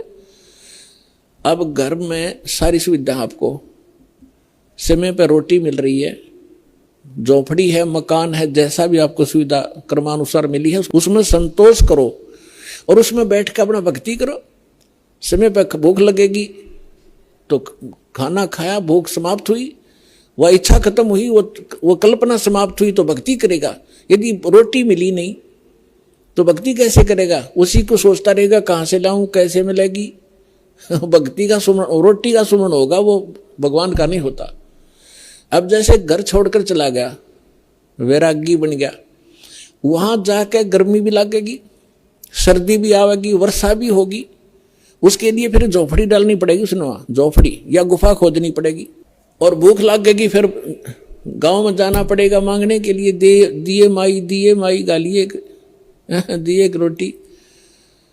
अब जब तक रोटी ना मिलेगी तो ना भगवान तो याद आवे कोई ना, रोटी याद आऊंगी इसके। तो परमात्मा कह रहा है, उन्हें बताया करके जो साधना करनी चाहिए, जो उसका तरीका है, वो तुम्हें पता नहीं। आप फिर ये सोच बैठे कि उन्हीं को भगवान मिलता होगा जो जंगल में चले जाते हैं, खड़े होकर तप करते हैं, दोनों के ऊपर तपते हैं। ये तो मूर्खों की साधना थी। परमात्मा कहते हैं कि दंभ करें, दंभ माने पाखंड है। लोग दिखावा ड्रामा करते हैं, बैठ जाएंगे कि तो धूना लगा के ऊंचे से स्थान पर बैठेंगे ना, खूब दूर तो सब न दिखे महात्मा बैठा है, ताकि दुनिया आने लग जाए और उसकी पूजा शुरू हो जाए। डंब करें, डूंगर चढ़े, डूंगर माने पहाड़ पर बैठ जाते हैं जाकर ये लोग नकली। डंब करें डूंगर चढ़े, अंतर झीनी झूल, और जग जाने बंदगी करें बो है सुल बबूल। परमात्मा अपने सूक्ष्म वेद में कहते हैं कि दुनिया तो जनता तो सोचा ये भक्ति कर रहा है, बड़ा महापुरुष है, दूल्हा लगा कर बैठा है, कपड़े भी त्याग रखे, लंगोट बांध रखा है। और परमात्मा कहते हैं जग जाने बंदगी करे, भक्ति करे, यो बोवे सुल बबूल। तप से जो तपस्या वो करते, जैसे दुर्वासा ने खूब तपस्याएं की थी और क्या प्राप्ति की, अंगारे भर दिए अपने अंदर, तोब ये बकवाद सिद्धि की, वचन से किसी का नाश कर देना। अब दुर्वासा जी ने श्राप दे दिया बेमतलब बकवास का। अब उसने उसके बैड अकाउंट में लिख दिए वो 56 करोड़ मानस व्यक्ति उसने मार दिए वचन से, और वो उसके बैड अकाउंट में लिखे जाएंगे। जब ये कुत्ते की योनि माँ होगा दुर्वासा, इसके सिर में कीड़े पड़ेंगे, वो 56 करोड़ आत्माएं इसको खा रही होंगी। ये बाल यहां कहते तुमने उस दरगाह का मैल नहीं देखा और धर्मराज के तिल तिल का लिखा। तीनों यहां बता रहे हैं जग जाने बंदगी करे। परमात्मा कहते हैं ये बोवे सूल बबूल, इन्होंने तो काटे बोली अपने भविष्य में, सिद्धि सिद्धि पाके किसी को बेनिफिट दे दिया, किसी को हानि दे दी, दोनों अपनी भक्ति अक्षीण करी, उधर से पाप इकट्ठे कर लिए। अब क्या बताना चाहते हैं परमात्मा कि घाटे बाद सब जग दुखिया। जैसे किसी को हानि होगी व्यवसाय के अंदर तो दुखी, स्वाभाविक दुखी है, तो होगा दुखी होगा। और जिसके घना बेनिफिट हो गया, जैसे किसी का 1 लाख का लाभ हो गया व्यवसाय में, वो 5 लाख का काम शुरू करेगा और 4 लाख लेगा कर्ज, फिर उसमें हो जाए नुकसान। फिर वो कर्ज जो ले लिया नुकसान भी ना होया, काम चल पड़ा, कुछ दिन में वो मांगने वाले शुरू हो जाएंगे आने, उसने नींद आवे नहीं, कभी फैक्ट्री में हड़ताल होगी, कभी कुछ हो गया, वह समस्या हो रहेगी। कहते हैं यहाँ हानि हो जाए तो दुखी और लाभ हो गया तो दुखी, घाटे बाद सब दुखिया। और के गृहस्थी बैरागी हो, अब बैरागी बनकर जंगल में जा बैठा, वहाँ भूख लगी, समस्या है गर्मी और सर्दी वर्षा, ओले पड़े सिर में, फोड़ दे सिर ने, उसके लिए झोंपड़ी डाली, फिर बर्तन भी लाया तो इधर से मांग गए, फिर वो सांग जोड़ दिया जो छोड़ कर गया था घर से। क्या फायदा है वहाँ जंगल में बैठने का, घर में समय पर टूक मिल रहा है, रोटी मिल रही है, खाओ और भजन करो, अपना काम भी करो, निर्वाह भी करो। तो ये वास्तविक तरीका यही था। इन नकलियों को देखकर हम सच्चाई हमें प्राप्त नहीं थी, हम भी ये सोचते रहे कि इन्हीं को भगवान मिलेगा, फिर भी हम छोटी मोटी अपनी राहत के लिए भगवान को याद करते रहते थे। वो भी तरीका ठीक नहीं था। कहते हैं घाटे बाद सब जग दुखिया के गृहस्थी बैरागी हो। और सुखदेव ने दुख के डर से गर्भ में माया त्यागी हो। अब मां के गर्भ में बच्चे को अपना भविष्य का और पूर्व जन्म की सारी याद रहती है कि पिछले जन्म में मैंने क्या क्या गलतियां की, इतने मनुष्य जीवन मुझे मिले, मैंने कैसे बर्बाद कर दिए, संत पूरा मिला नहीं, साधना ठीक बनी नहीं, अटपट करके सिद्धियां प्राप्त करके अपना जीवन नाश किया, फिर 84 लाख योनियां भोगी मैंने। वो सारी इतिहास देखता रहता, पिछली बैकग्राउंड ट्रेलर चलता रहता है इसके आगे, अगला जीवन भी उसको दिखाई देता है कि इसमें मेरे साथ क्या बनेगी। तो ये सोचता है कि हे भगवान अब के इस नरक से निकाल दाता, पीछे गलती हुई सो हुई, अब के गलती नहीं करूंगा, परम संत को खोजूंगा, केवल भक्ति करूंगा, आपकी याद करूंगा, पीछा छुटवाऊंगा, जन्म मरण का रोग कटवाऊंगा और केवल अपना छोटा निर्वाह के लिए अपना सिंपल वे से रहूंगा और निर्वाह के लिए काम भी करूंगा, लेकिन भक्ति अवश्य करूंगा, मूल उद्देश्य जानकर करूंगा, मुझे एक बार निकाल दो बात आता। तो इसी बात को याद करके सुखदेव ऋषि जी ने 12 वर्ष तक गर्भ से बाहर नहीं आए। फिर ब्रह्मा विष्णु महेश यहाँ के व्यवस्थक हैं, इनको चिंता बनी, काल ने इनको प्रेरणा की, अंडरग्राउंड रिमोट उसके हाथ में है। इन्होंने मीटिंग की कि भी एक सुखदेव नाम के एक ऋषि है, एक बच्चा है गर्भ से बाहर नहीं आ रहा है, 12 वर्ष हो गए, ऐसे अगर ये मर्यादा हमारी खराब होगी तो बहनें 12-12 वर्ष तक बच्चों को गर्भ में रखने लगेंगी तो माँ दुखी हो जाएंगी। बच्चा तो 9 महीने मुश्किल से हो जाता है इन बहनों को, माताओं को गर्भ में रखना।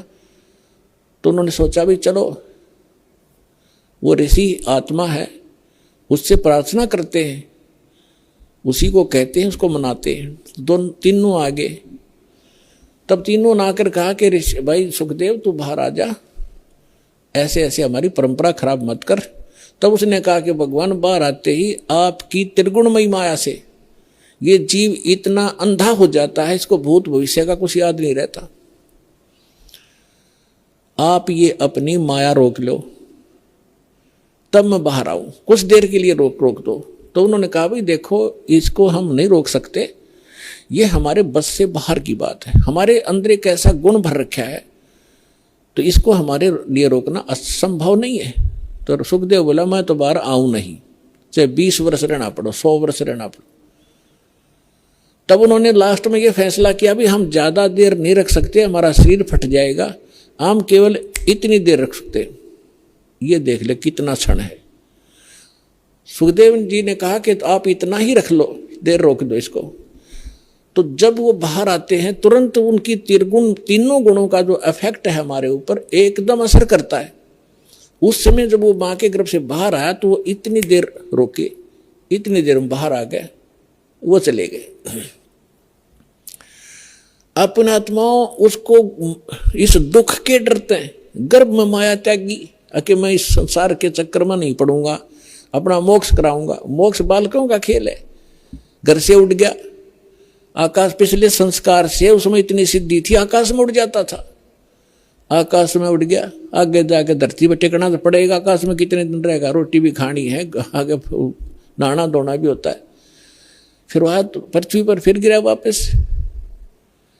कहने का भाव ये है कि फिर इस पिछले पूर्व जन्म के भक्ति शक्ति से कुछ सिद्धियां आ जाती, और उन सिद्धियों से हम ये मान बैठते हैं कि ये बड़ा महापुरुष है।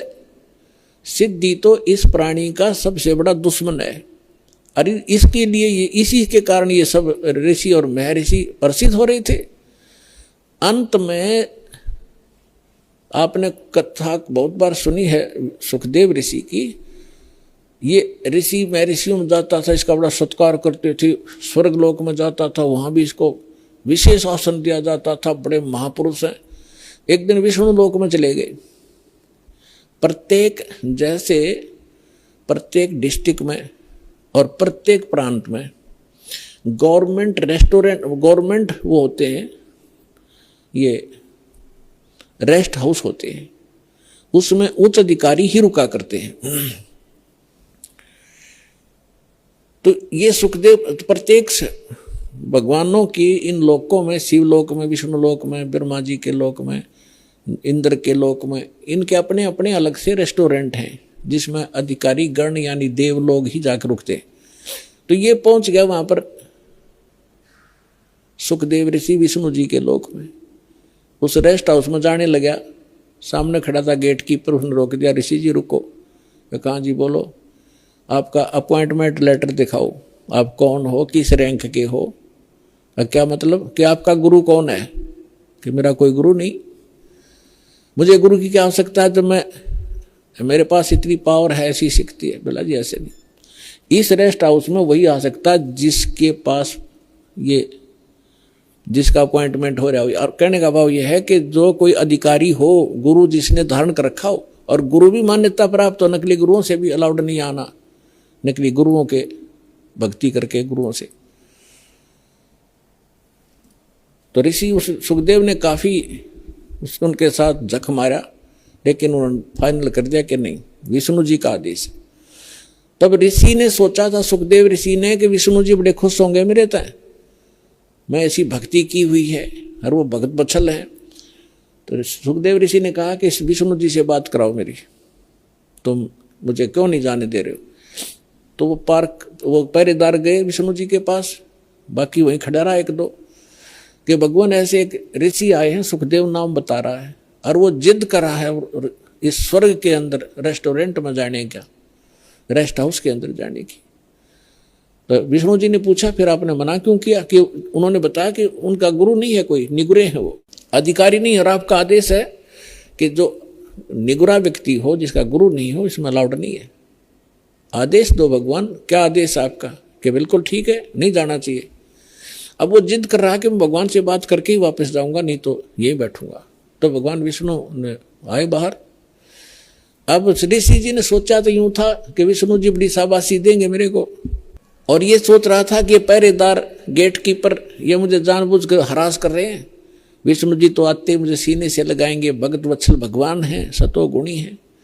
जब भगवान विष्णु ने आकर पूछा कि ऋषि जी क्या वाद विवाद है तुम्हारा, यहाँ कैसे आए आप, तो आधा फ्यूज तो वहीं हो गया भगवान के चेहरे को देखकर कि आज ठीक ढंग से बोल नहीं रहे। तब ऋषि ने कहा कि सुखदेव ने जी मैं ऐसे ऐसे, सुखदेव नाम है मेरा, और मैं रेस्ट हाउस में इस रेस्टोरेंट में जाना चाहूँ था स्वर्ग में, इन्होंने मना कर दिया जाना, इन्होंने मुझे रोक दिया।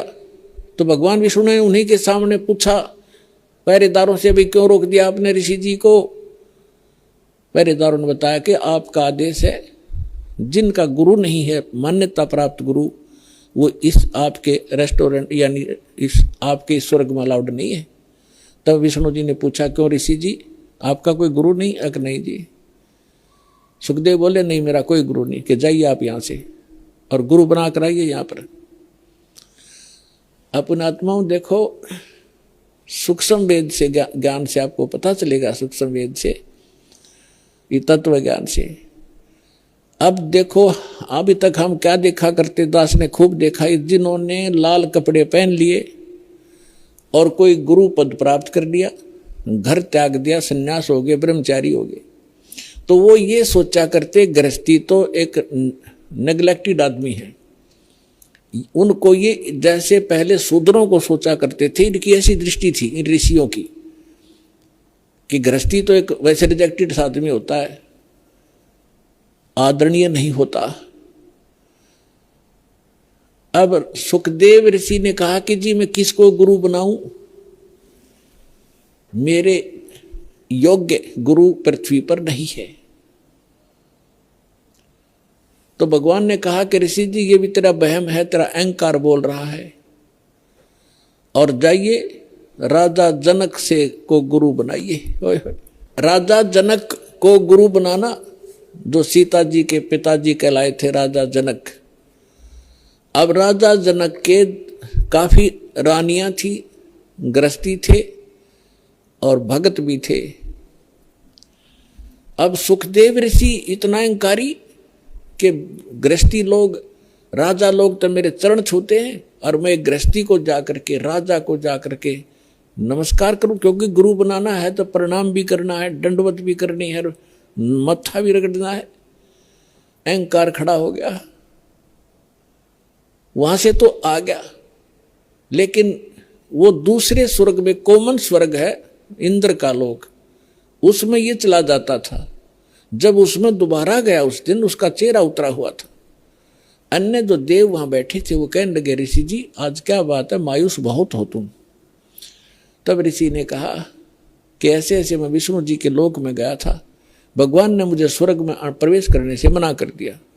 तो जितने भी वहाँ बुद्धिमान भगत संत महात्मा बैठे थे, ऋषि और देव, वो कहने लगे ये बात दची नहीं, सुखदेव आपकी बात हमारा गले नहीं उतर रही कि भगवान विष्णु और आपको ऐसे अनादर किया आपका, नहीं कोई बात बता गलती क्या है।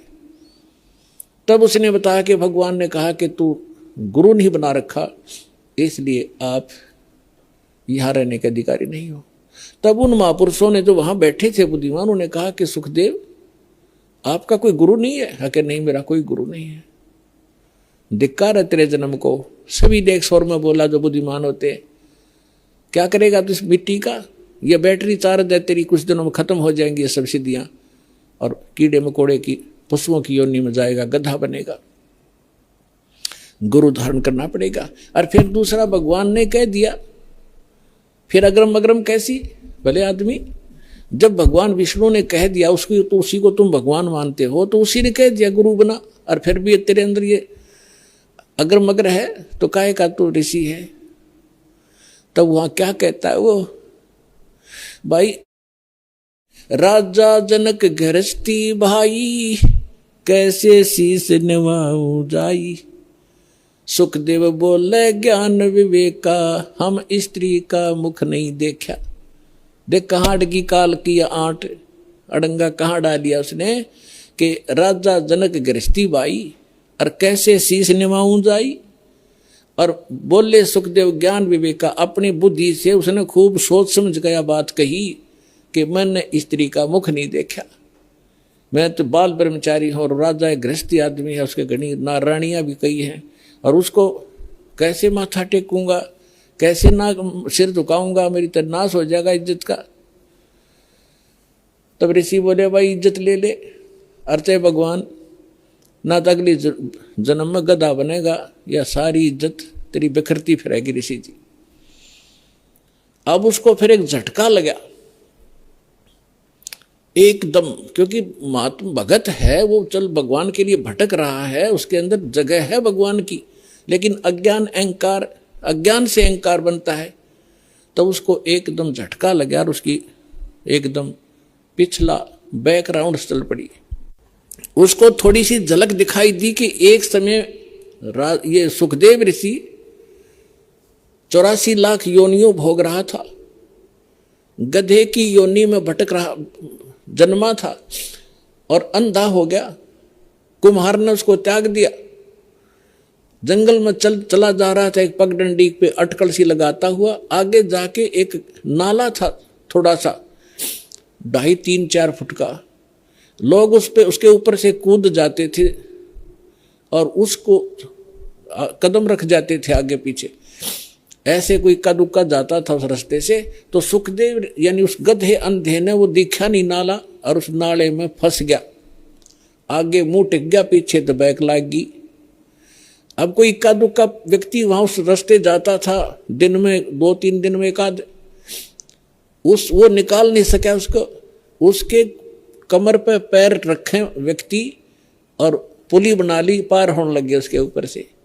तो उसको वो घटना याद आई और 10-15 दिन हफ्ते 10 दिन वो भूखा प्यासा वहां मरा।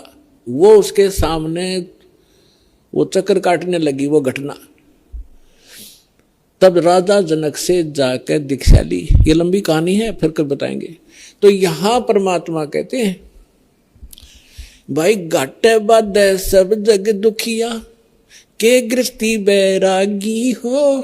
सुखदेव ने दुख के डर से गर्भ में माया त्यागी हो, गर्भ में माया त्यागी हो। अब यहां तो ये बताना चाहा है कि तुम तो इस छोटे मोटे सुख को ही मान रहे हो, और उस महापुरुष ने तो गर्भ में पता लग गया था भयंकर दुख होगा मेरे ऊपर, और उसने गर्भ भी त्याग दिया, परमात्मा के लिए भटक भी रहा था। फिर वो अहंकार हो गया उसके अंदर और कुछ नहीं बनना था। जो भी थोड़ा बहुत उसको प्राप्त होना था, राजा जनक से उपदेश लेकर विष्णु तक की भक्ति की उसने। अब क्या बताते हैं परमात्मा कि इन साधनाओं से और इनके ज्ञान से आपको पता भी लग गया, तो समाधान कंप्लीट ना होने से फिर दुख ज्यों का त्यों। और जो हम साधना बताने जा रहे हैं, इसके करने से ये रोग कटेगा, सदा के लिए सुख होगा। सुखदेव ने 84 भुगती बना पजावे खरवो, तेरी क्या बुनियाद पुरानी तू पेंडा पंथ पकड़वो। क्या बताना चाहते भगवान कि सुखदेव ऋषि ने 84 भुगती, 84 लाख योनियों में कष्ट उठाए ऐसे महापुरुष ने, और बिना पुजावे खरवो, खर माने गधा, पुजाओ माने कुम्हार के उस सिस्टम पर। और तेरी क्या बुनियाद पुरानी तू पेंडा पंथ पकड़वो, कि अब तेरा क्या औकात है। जब से ऋषियों की विरन मट्टी हुई साधना के करने से, अब हम जो पेंडा मार्ग पंथ, जो वे ऑफ वर्शिप, पूजा का मार्ग तुझे बता रहे, इसको ग्रहण करो, इससे लाभ होगा। फिर क्या बताते हैं कि जंगम दुखिया जोगी दुखिया, तपस्वी को दुख दूना हो, आशा तृष्णा सब में व्यापे, कोई महल ना सुनो हो, कोई महल ना सुना हो। जंगम दुखिया, योगी दुखिया, तपस्वी को दुख दूना हो।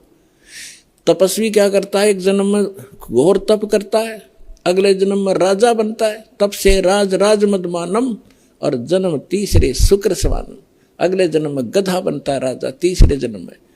एक पहले जन्म में तप किया, शरीर खूब दुखी किया, अगले जन्म में राजा बन गया, राजा महादुखी होता है, सपने में सुख नहीं होता यहाँ के राजा को। अब आपको बता ही दिया। कहते हैं तपस्वी को दुख दूना हो, पहले तपस्या करने में दुख और फिर राज करे, सपने में भी नींद नहीं आती, रात को भी नींद नहीं आती, गुटी लाके पड़े रात में राजा, ये छोटे मोटे सुख। अगले दिन में गधे की योनि में जाएगा तीसरे, तप से राज राज मदमानम, और जन्म तीसरे शुक्र सवानम, कुत्ता और गधा बनता है। ये दुर्वासा की कथा आपको सुना दी, उसने हजारों वर्ष तप किया, ये डले डोए, ये प्राप्ति की, नाशकरण की साधना कर ली।